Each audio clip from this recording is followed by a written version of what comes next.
talk about traumatic peripheral nerve injuries. I will not get into plexus or roots or something, because I've heard that Iman has talked about it.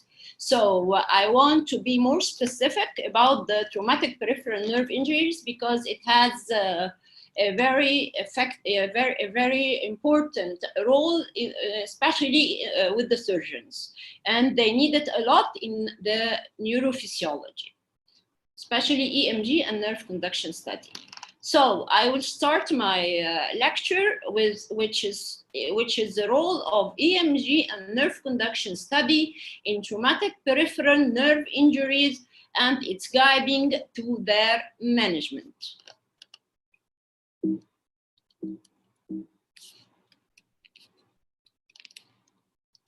First, I would like us to have a quick look at the structure of the nerve, which is very important, and it will help us to know the abnormalities. Here we have a simple diagram of the nerve. Here are the axon, and it is surrounded by the myelin sheath, and here is the dendrites, and here is the axon terminal. This is the physiology of the nerve. So another thing, we have to know that the axon is embedded in the endoneurium, and then the endoneurium is also enclosed in the perineurium, and the third thing, that the perineurium is enclosed in the epineurium. This is very important because this will lead us to the classification that I will say later. So this picture is very, very important. Okay, I will leave it for 1 minute so everybody can see the structure of the nerve and its surrounding by the endoneurium, perineurium, epineurium, and that the axon is surrounded by the myelin sheath. Okay, so let's go to the next slide. There are two common used classification schemes for the peripheral nerve injuries, which were worldwide known. The 7, which is older than the Sunderland's classification.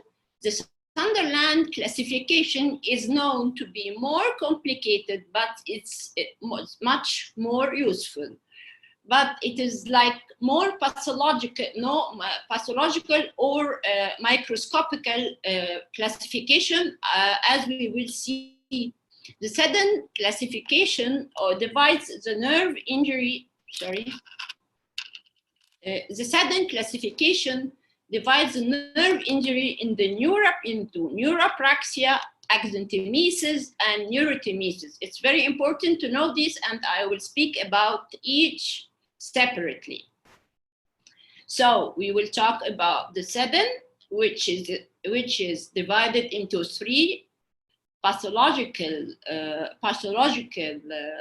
types, which are very important, and we can get into it by our EMG and nerve conduction study, and I will say its relation to the Sunderland classification. First, we have to have just a quick look or a look about what trauma is important and what we expect barely, not specifically. So it's better that we keep it in mind when we are working. Trauma is due to motor vehicle accident Sorry for the interruption, Dr. Heba. Can you zoom the screen, please, more? Can you enlarge the screen more? Okay. They are complaining of the small size of the screen. Okay. I will try, but actually I don't know. This is the maximum size of the screen? No, it's not. It's a normal. It's a normal slide. Dr. I think they have to the ones who are complaining. I think they are watching from a mobile, not from a computer. Okay, I'm very sorry. I'm very sorry, Dr. Heba. Okay, yeah. So please proceed. Okay. Yeah, so we just have to know some types of injuries and what do we expect, not what do we see. What do we expect? And it's not usually what we see, but we have to keep it in mind. So the trauma may be due to motor vehicle accident, less commonly penetrating trauma, falls in wars and industrial accidents, as we all know. So what we most commonly see in neurapraxia, which I will discuss later, it's due to ischemia. We see it in tourniquet palsy, but it's not sure, but it is most common type. In axontemesis, which I will say it in detail, we see it in crush injuries, in nerve stretch injuries, it's like from motor vehicle accidents, falls, in percussion injury, like gunshot or something. In neurotemesis, which is the worst type of injuries, we see it in sharp injury, some traction injuries, percussion injuries, injection of noxious drugs. So this is not 100% sure, but you have to keep it in mind while working. This is the sudden classification. As we said before, it's divided into 3 parts: neurapraxia, axontemesis, and neurotemesis. In neurapraxia, we have some conduction block, or some, as we say, it's related to the myelin sheath, not the axon is affected. In the axontemesis, the axon and here we see the axon is affected and the surrounding myelin sheath. In neurotemesis, all the part of the nerve is affected, so it's completely cut or physiologically not active. So this is the worst type of it, neurotemesis. So the nerve is cut, and in axontemesis, the nerve is not cut, but the axon is affected. And neurapraxia is the simplest form of it, and we will discuss why each part is related. So here was the sudden classification, and I will leave it for like 1 minute for each of you if you want to know the neurapraxia, the axontemesis, and the neurotemesis, the worst part, which the nerve is completely cut. Sunderland classification is more complicated, as we have 5 types of Sunderland, and recently they did 6th type. I will talk about it briefly because it's much more complicated. The first type, as we see here, it's only related to the axon. The second type, there is a big axon damage. And in the third type, the axon and the endoneurium, and if we remember from the first slide, here is the endoneurium. So the third type of Sunderland is involving the endoneurium also.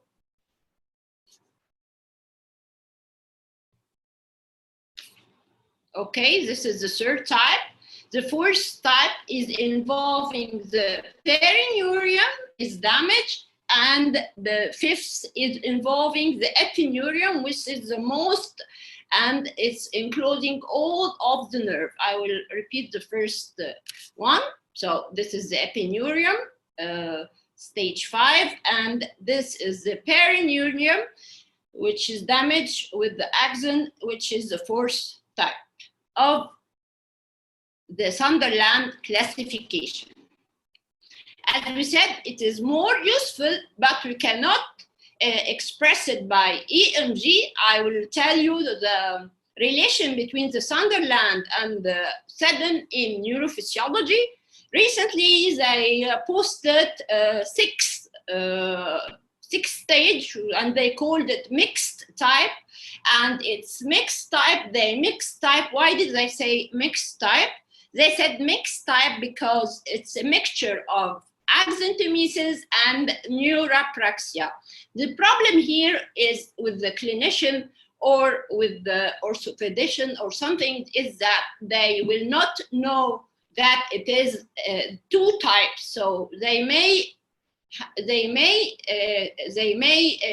get it as neurotomesis, and they may progress to further, or as soon as possible they do operation, and they don't give the patient is chance for spontaneous recovery. Maybe the patient can have spontaneous recovery because the axanthomesis can recover or not, and the neurapraxia has for sure spontaneous recovery. So the mixed type is so confusing, so they did it the 6th type of the Sunderland classification.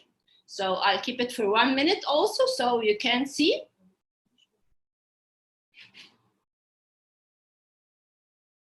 The 5 types, and each one is including the type before.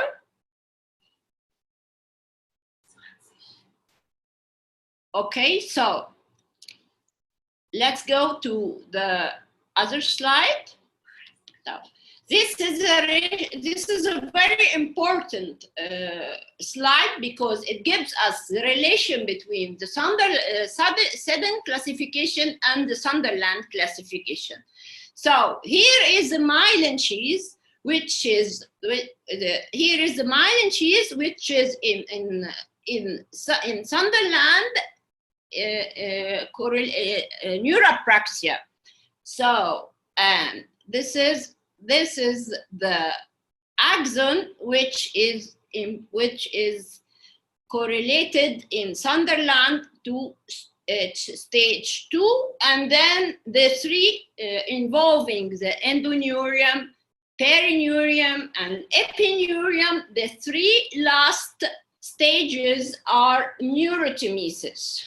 So I will repeat again, only if the myelin cheese is affected, so there is, or conduction block, there is neurapraxia, which is the simplest form of injury. If the axon is affected, so there is axanthomesis in the Seddon.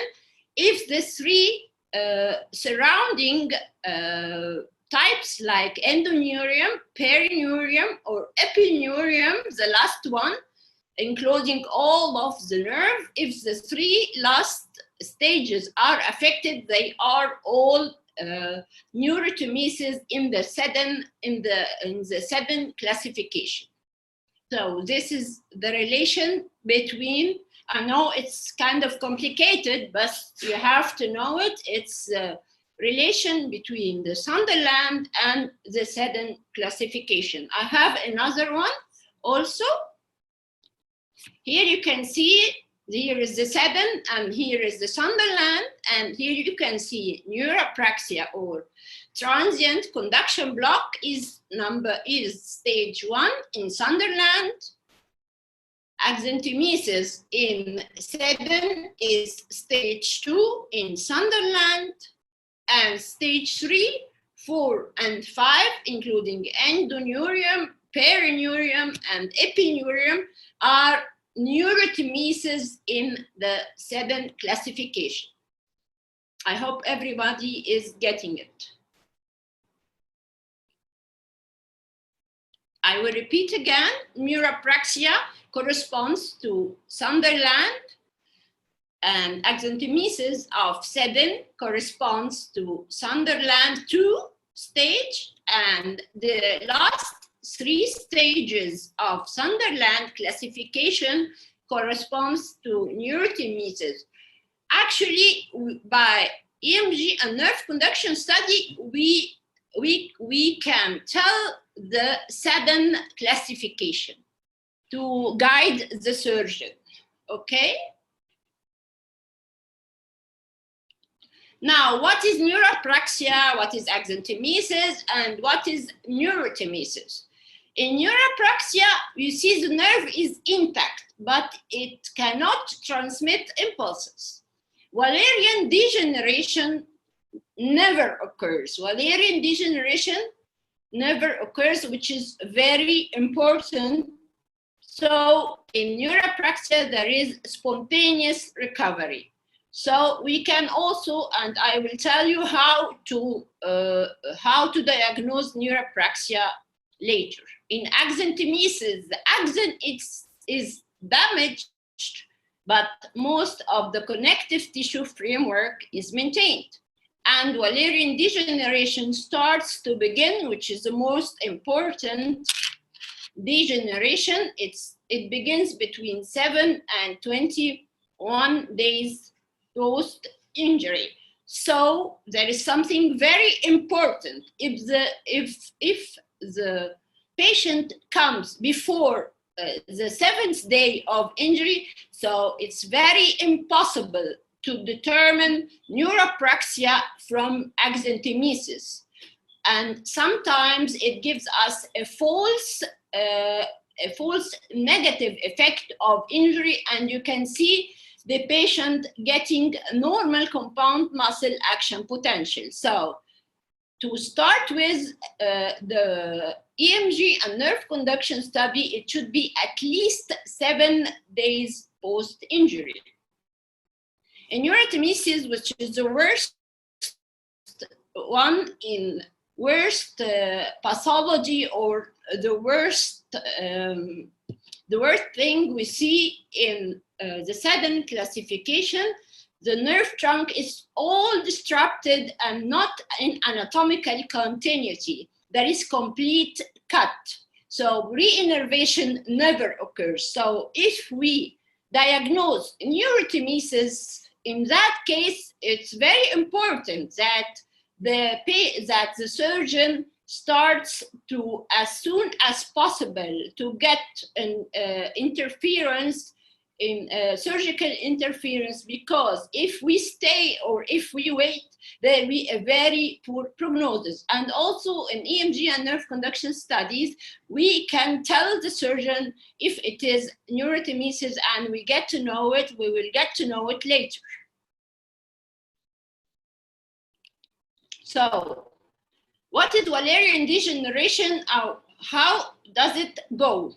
Wallerian degeneration occurs from, it's a degeneration that occurs from the site of the injury, getting distally from the site of the injury, from its proximal part, and going distal to the end of the nerve.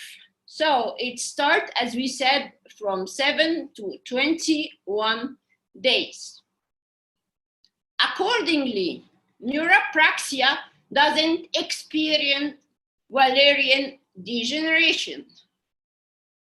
Axanthemesis experienced Wallerian degeneration. Neurothemesis doesn't experience Wallerian degeneration because it's already cut. So Wallerian degeneration, it's very, very, very important to keep it in mind. And there is something else that we have to know. It differs from nerve to nerve. So if the nerve is like in facial nerve, so the Wallerian degeneration is faster than if it is in the sciatic nerve, for example. So Wallerian degeneration, it's broadly said, it's from 7 to 21 days. How does nerve repair occur? We have 3 mechanisms. remyelination, which occurs in neurapraxia, and collateral sprouting from the axons around the injured axon, and it occurs distally from the preserved axon, and this also occurs very quickly from in neurapraxia. Axon regeneration from the site of injury. So how does it work? It works like the Wallerian degeneration from proximal to the distal part until it reaches the muscle. But we have to keep in mind, it's not that simple, axonal regeneration, because it's not for sure that it will continue. It may continue for part of the nerve and then stop. It may continue to the end of the nerve. It may not continue. So, because we have many factors that are kept in mind. The age of the patient, like a child, for example, for sure has a very good axonal regeneration. The degree of injury, like, for example, axontemesis is very hard, and it's very, the axontemesis is very late, so he comes very late, so axonal regeneration is very late to occur. So also the distance is very important. I want to say this in detail. We have a distance from the injury part, and we have the first muscle after or distal to the injury part. So if the distance between the injury and the first part to be the first muscle, to be innervated proximally from the site of injury, so re-innervation will be better. Just like, for example, the sciatic nerve. So it has a long distance between the first muscle to re-innervate. So we wait longer, or we interfere. For example, if there is a cut or a wrist cut, so the re-innervation, the distance here from the site of injury for the median or for the ulnar nerve is short. So it's better for axonal regeneration. So because it's the first muscle to re-innervate, proximal or very near to the distance of injury. I hope everybody got this. If there is a scar formation across the axonal regeneration. So if we have a scar, the axonal regeneration cannot overcome it. So if there is a scar formation, so it will obstruct the axonal regeneration, so it will stop. So all these factors we have to keep in mind. So another thing, if the patient is diabetic or have a chronic disease, so what we do, the axonal regeneration will be not as a healthy person. So we have to keep many factors when we wait for axonal regeneration. And as we said before, remyelination and collateral sprouting occur much faster than axonal regeneration, which takes time and which we cannot comment on, and we cannot guess if it will continue to re-innervate the muscle or not. Here we have the regeneration, which will start from proximal to distal, and the collateral sprouting from a normal axon to an injured nerve. So here we have how it goes. This is the motor unit. Here we have the muscle, and then we have the injury in that part, and this is here the axon. Okay, so the axonal regeneration occurs here from proximal, to distal until it's really normal, and there is normal motor unit.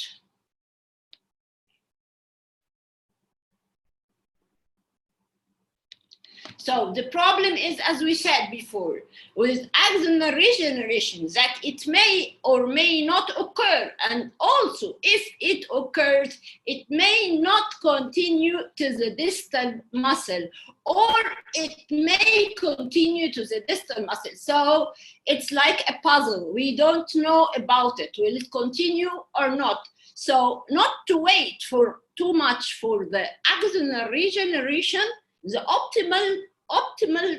optimal time period to wait for spontaneous reinnervation, which is axonal regeneration, is 3 to 4 months. If we do EMG and nerve conduction study and we don't find after 3 or 4 months any reinnervation, so we have to tell the surgeon to start his interference. So axonal regeneration or spontaneous axonal regeneration, as we said, we cannot say it will continue for good or not. So with EMG and nerve conduction study, after 3 or 4 months, and we find no regeneration, so we say to the surgeon, you have to interfere for better results for the patient. So there is something very important that we have to know, that the early reinnervation we can detect by EMG that weeks or months before any voluntary contraction. So if a surgeon is waiting to see any visible voluntary contraction, then that is not right. He has to send the patient for EMG because we tell him weeks or months before, so he can get any operation better, and the soon we do the operation, the sooner the patient get better. So early reinnervation is detected by EMG weeks to months before any voluntary contraction.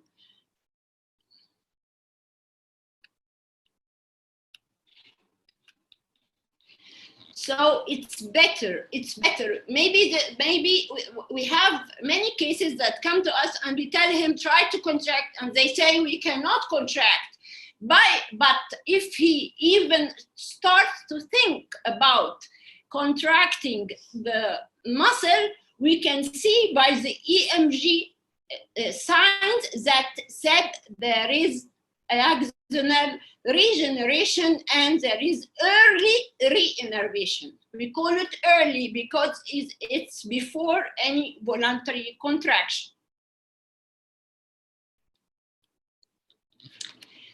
What are the common nerves to be injured?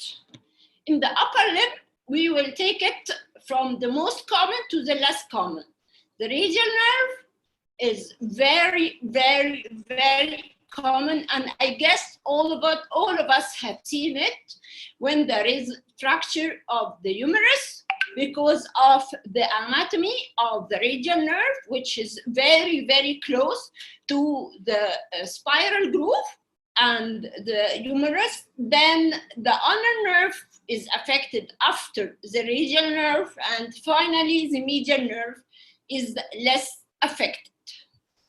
In the lower limbs, which is less affected in nerve injuries than the upper limbs, the sciatic nerve is the most common nerve to be affected, followed by the peroneal nerve, the tibial nerve, and lastly, the femoral nerve. This is just to keep it in mind.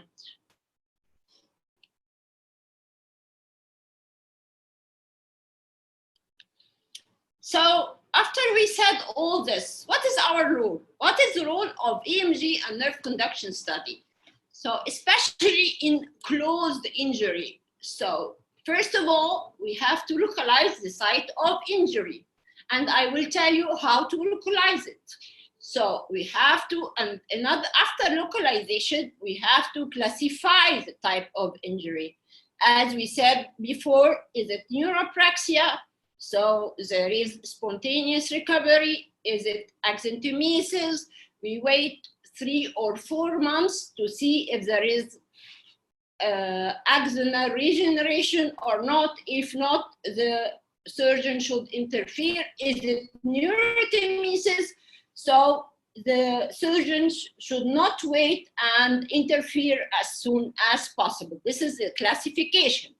So if there is follow-up, and as we said, 3 to 4 months, we want to detect if there is re-innervation, actually more in accentumesis, or the re-innervation spontaneously or after surgery in accentumesis, or after surgery also in neurotemesis if the patient has already done the surgery.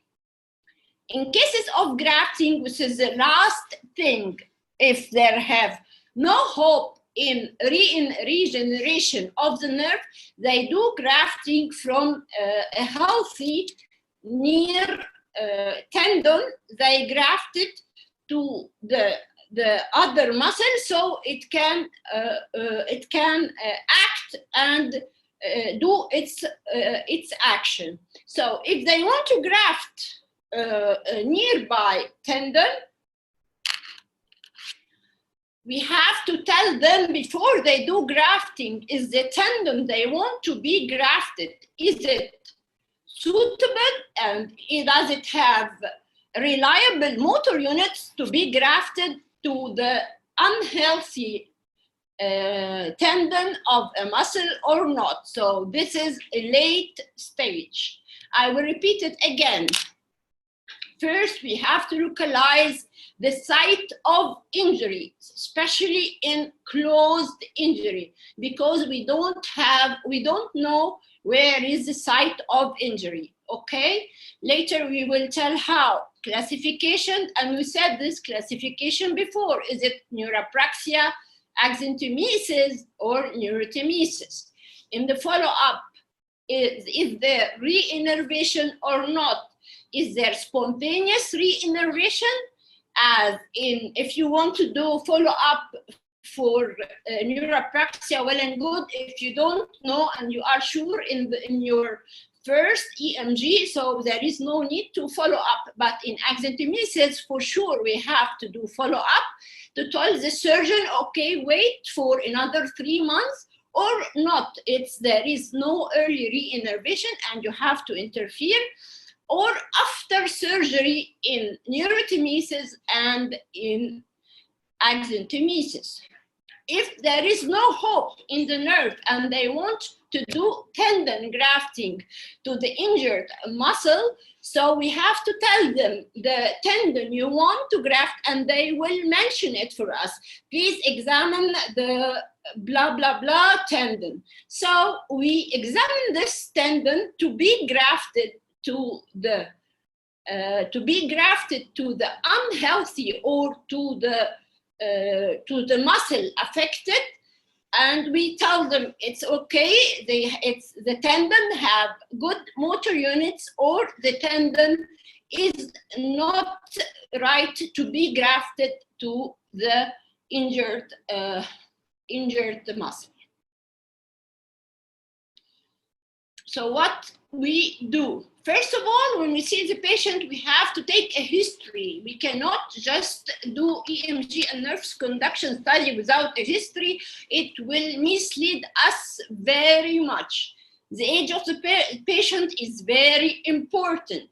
The time of injury, because When I have, for example, the patient is coming after one day or after 2 days, so I have to return the patient and tell him, please come after at least 7 days. As we said before, because to differentiate between neurapraxia, axanthemesis, or also neurotmesis. So we can tell the type of injury. If he comes, for example, after 4 or 6 months and we see no re-innervation, so we have to tell the patient, to have to tell the surgeon there is no re-innervation, so the surgeon will, as soon as possible, interfere and do the operation for the patient. So these data are very important. Does he had an operation before? Because if he had an operation before, this means that they want to know if there is re-innervation or not. And accordingly, they will do another operation. There is no hope for another operation or stuff. So the history is very important.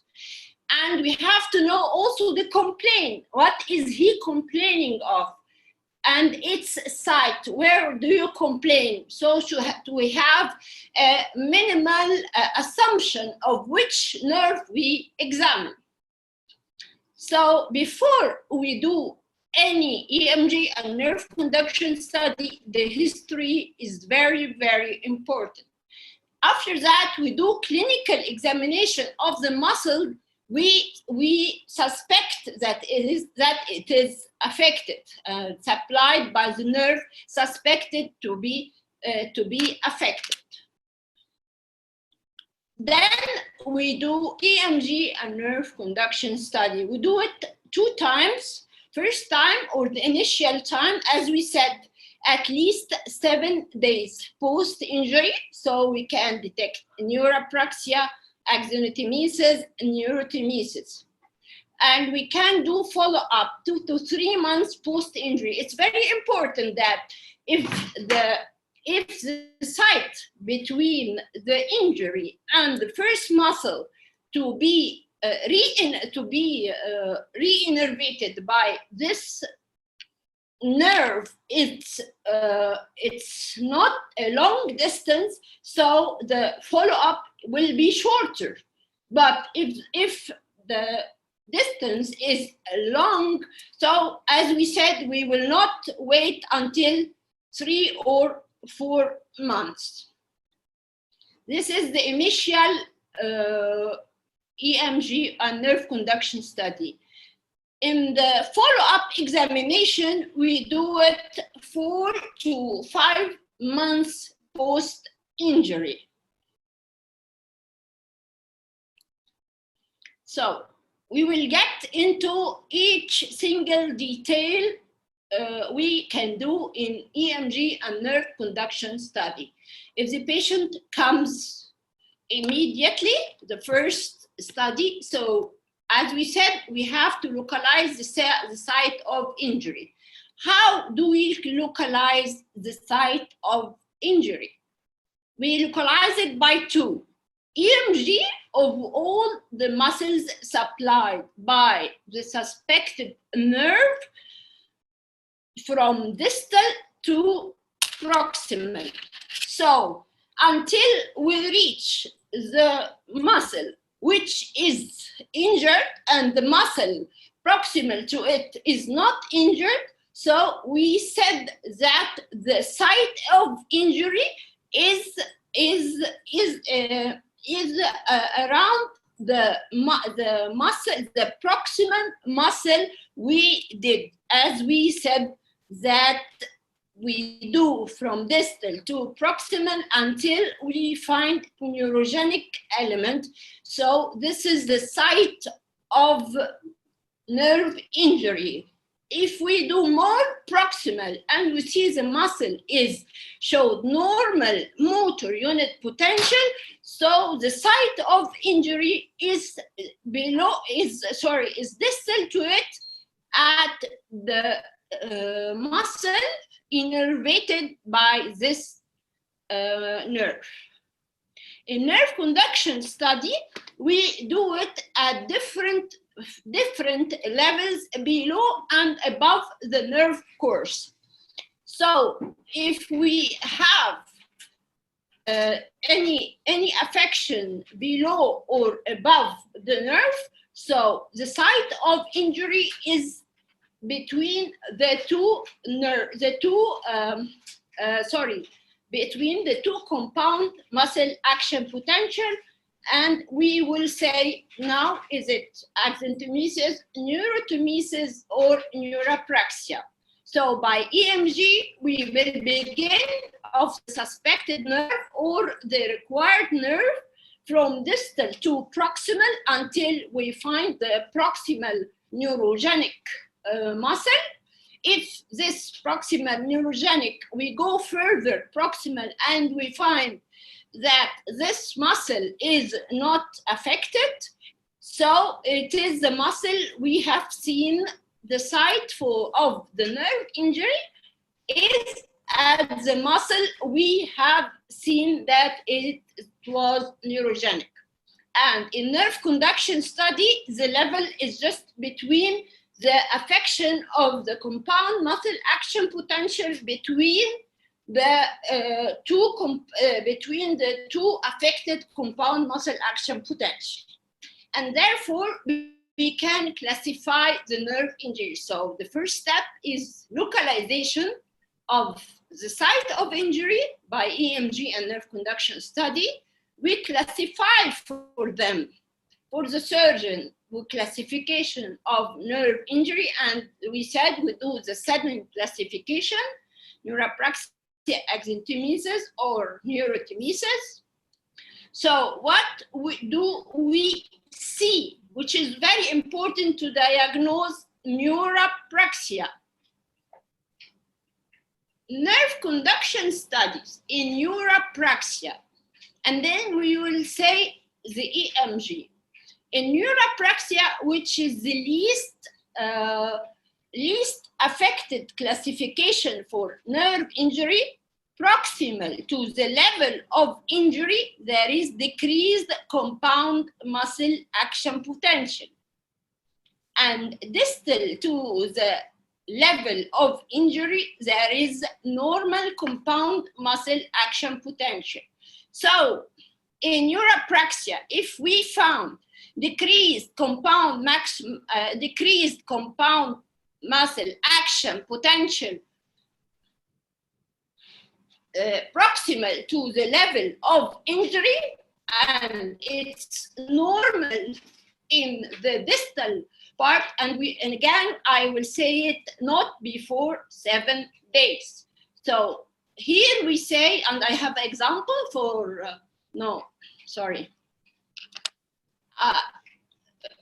here is in neurapraxia.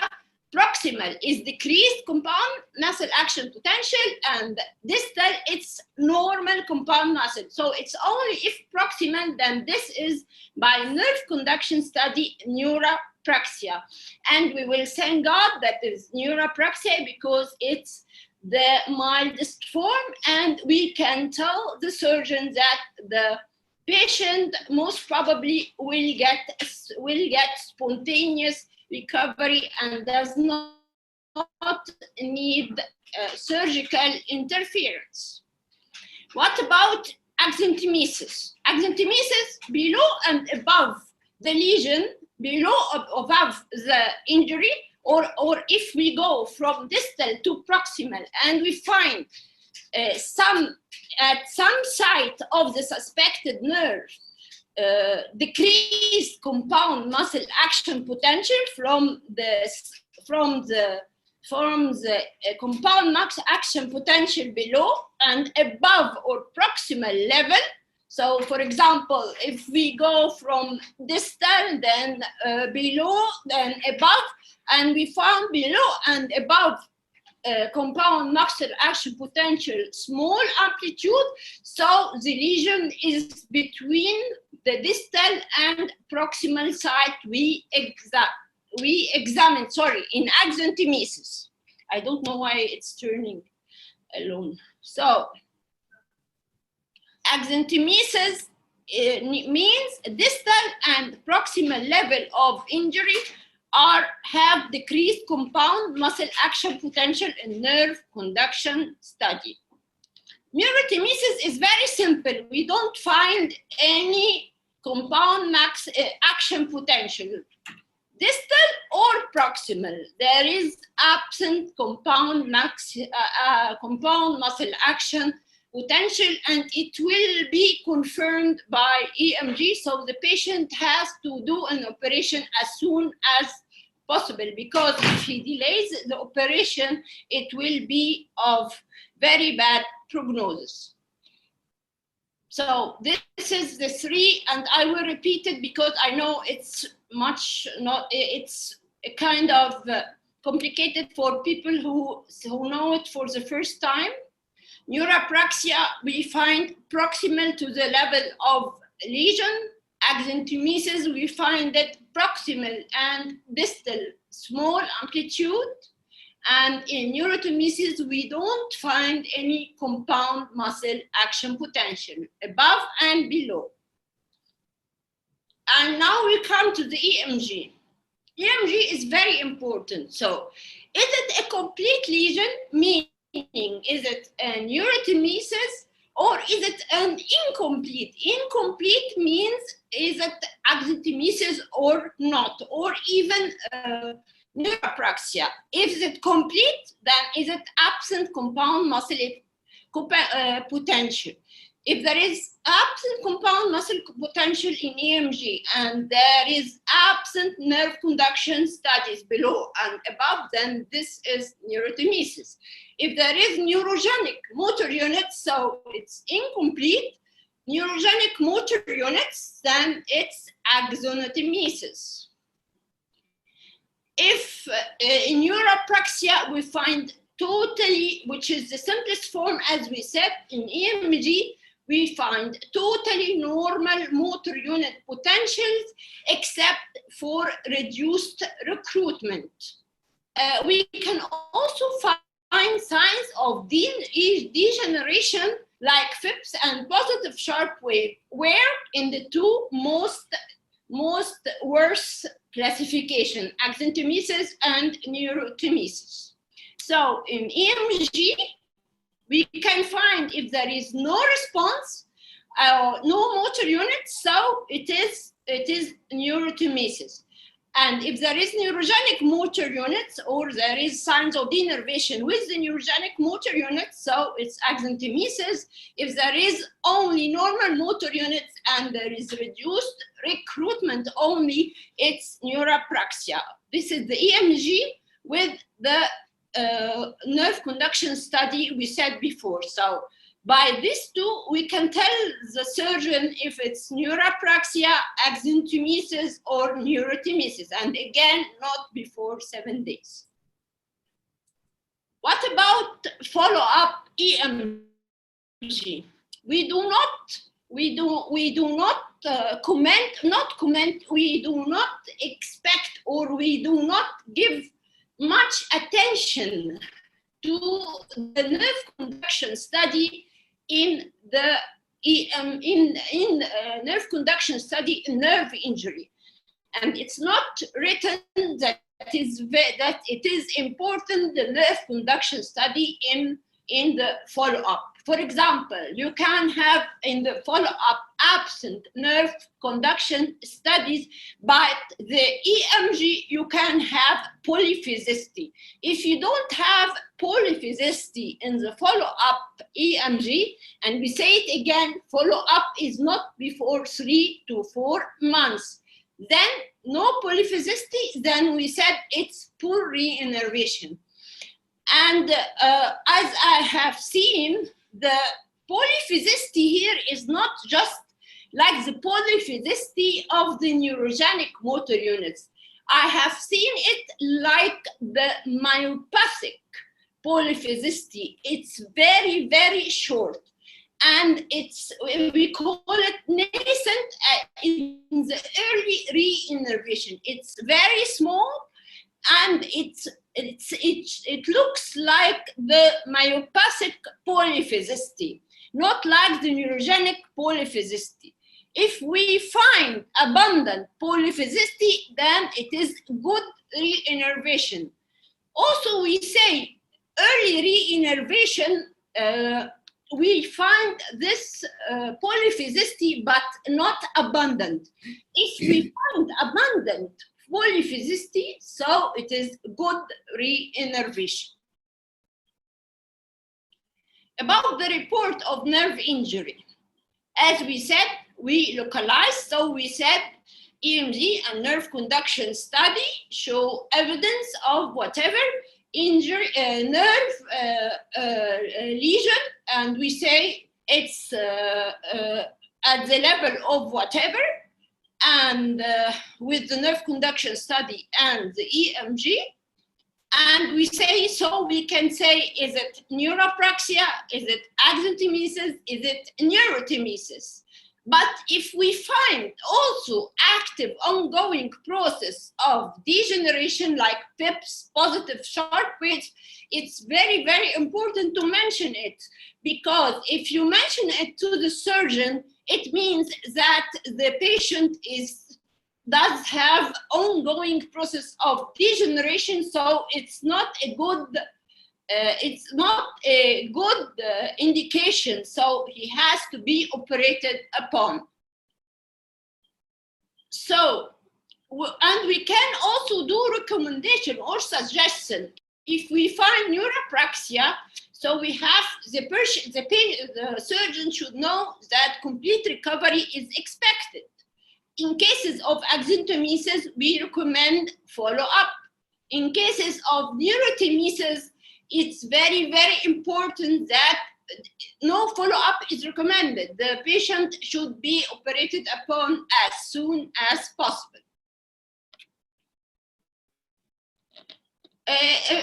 Follow-up EMG report, we examined the EMG of the first, from proximal to distal, the first muscle to be innervated by the suspected nerve, which is the nearest to the site of injury, from proximal to distal.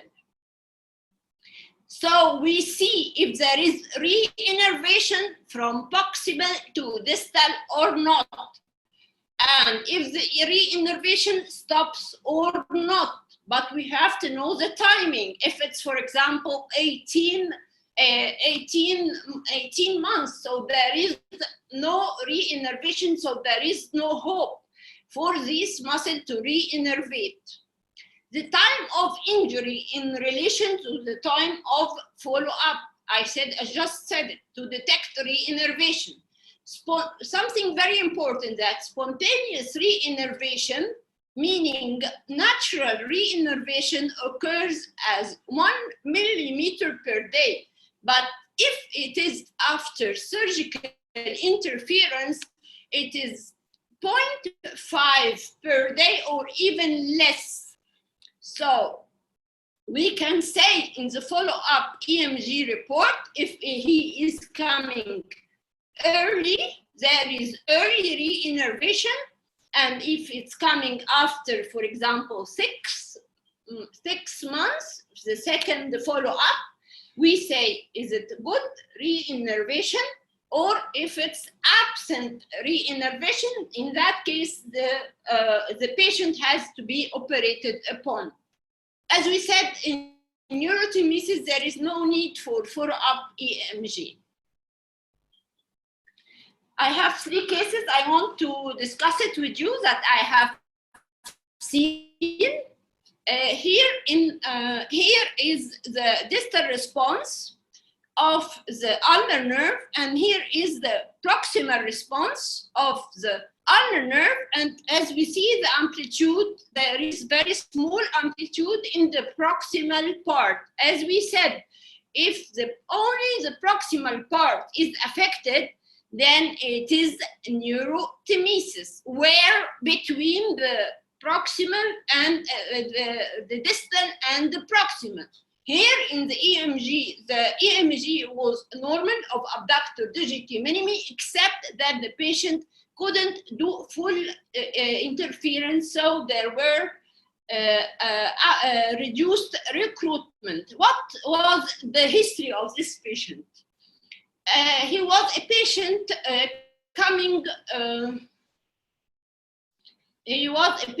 coming with rope torsion, and after 7 days, and it showed, as we said, neurapraxia of the right ulnar nerve in the mid forearm. So EMG suggested neurapraxia, and then it suggested good prognosis with spontaneous recovery, which was proved later when we called the patient. The patient experienced recovery after 5 months clinically post-injury. This was the first case. The second case, as we said, it's very common that we see fracture injury and radial nerve injury. It's a case of a patient, 95 years old, and he is diabetic with fractured humerus, and we did follow up after 3 months later. Here we have the forearm, the elbow, and the spiral groove that showed small amplitude between the elbow and the spiral groove. So he had axonotmesis between the elbow and the spiral groove in the initial study. Here there is EMG of the brachioradialis, which is the first muscle to be re-innervated of the radial nerve nearest to the injury. At rest, we see here FIPS. And during mild contraction, it showed motor units which were neurogenic. And here I want you to see something. Here there is some polyphysicity, but this is not the polyphysicity of re-innervation. Okay? And here we did a proximal muscle, which is the anconeus, which is supplied by the proximal radial nerve, and it was totally normal. So EMG of the right brachioradial, as we said, we did only EMG in the follow-up, showed fibrillation potential in the brachioradialis at rest, and broad and some polyphasic motor units with reduced interference. So in the follow-up, EMG of the right brachioradialis showed also poor re-innervation, only neurogenic motor units. So what was the decision? The decision was surgery. The third case is ulnar nerve injury, a patient with clinically suggested ulnar nerve injury after clinical fixation. So the patient had only fracture of the ulnar nerve, and they did internal fixation. While doing internal fixation, they injured the ulnar nerve. So we see that there is below and above the site of injury, there is low amplitude compound muscle action potential. So this is axonotmesis. So as we said, motor conduction study, distal and proximal to the site of injury, show reduced amplitude, proximal and distal to the site of injury with conduction block from distal to below the elbow. And here we see signs of denervation, and also it showed neurogenic motor units in the follow-up without any polyphysicity. So we said it's poor re-innervation in the follow-up. So he is diabetic, as we said before, and he is old age. and he has fracture, and he has fracture of the ulnar nerve. So he has poor re-innervation in the follow-up. So what is the decision? The decision was surgery. Thank you.